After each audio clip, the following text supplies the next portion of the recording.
Hello, this is Larry with Rapidset Metal Buildings, and we're going to be going over anchor bolt layout for this garage shop building that's 40 by 60. It has two framed openings, a 12 by 12 here and a 12 by 12 here. Um, so let's get started. I want to explain how we call out the walls. It's very important. It's left end wall, front side wall, right end wall, and then back side wall. And those will be real important when we lay out the anchor bolts. So let's go on to page 1 of your plan. And this is basically the floor plan, and you can see the rigid frames come across here, and you'll have an end wall, a left end wall, and a front side wall, right end wall, and a back side wall. So let's start with the corner here and kind of get a good view of the anchor bolt plan here.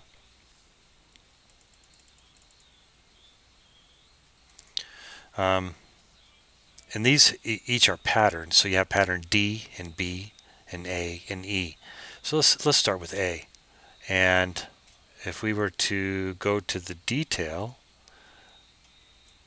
of the anchor bolts and then dial into pattern A, you could see that this here is the edge of your concrete, and it's without a notch because you'd add 1.5 inches if you had a notch.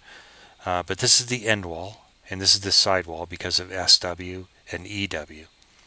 And then also you could see that because they don't whatever corner of the building your pattern is in, it'll say rotate. And in this case, you will actually rotate 180 degrees because you're coming up the end wall to the center of your pattern here, and you're coming the end wall down the end wall this way to the center of your pattern. You got 1 foot 4 inches to the center, and then you go obviously 2 inches and 2 inches over to set your first bolt, and then 4, and then 4, and set your template accordingly.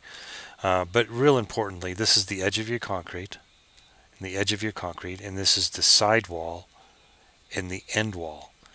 So where you come up here, you'd come up your end wall 1 foot 4 inches to the center of your pattern, and then 2 inches up your side, obviously off the end wall. But I just want you to know which way to pull your tape. So let's go to E, the E pattern on the anchor bolt details. And E pattern looks a little funny because it doesn't have the steel profile in there. And going back to your 3D, it's because this cable right here anchors to that base plate as opposed to anchoring into the steel column.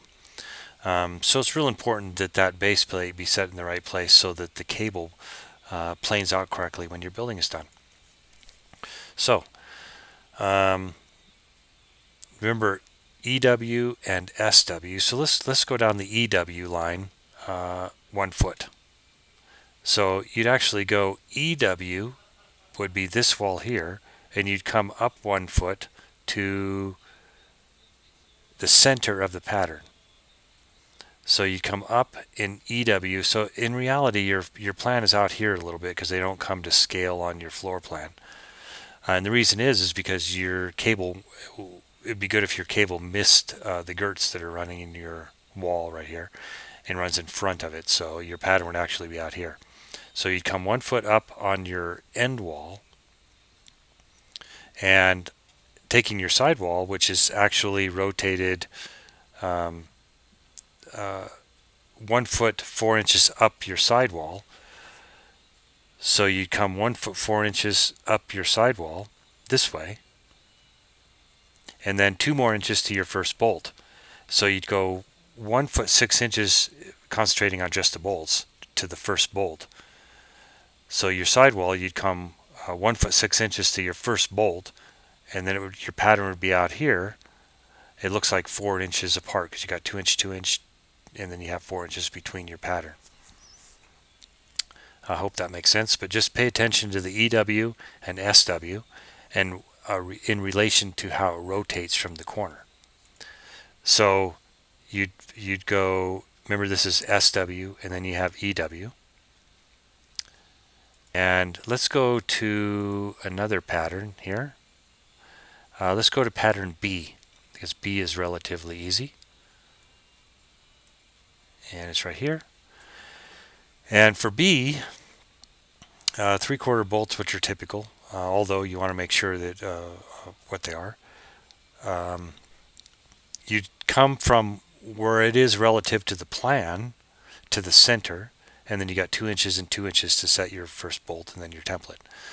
And in this case, you'd have 1 foot 4 inches and then 10 foot 8 inches to the center of B, and then you got 4 inches or 2 and 2 offset to the corner. So let's try that again. So you'd have the 1 foot 4 and 10/8. Add those together, and that's where the relative center of the plan is, or the pattern is. And it looks like it's only 2 inches off the edge of your concrete, which would be your end wall, and then 2 inches up and 2 inches over to your first bolt, and then you lay out your pattern accordingly. Okay, let's go to pattern D. In this pattern D is actually the start of your framed opening, your 12-foot framed opening. So you'd have the D on this side and D on this side, but they're 180 degrees opposed. And you can see that the 12 or the opening starts at the face of your C. So coming back here to pattern D, and you can see that this is a C plan, but it's your 12-inch framed or 12-foot framed opening to the face of your C right here. And this could be on the end wall or the side wall, but wherever you have framed openings.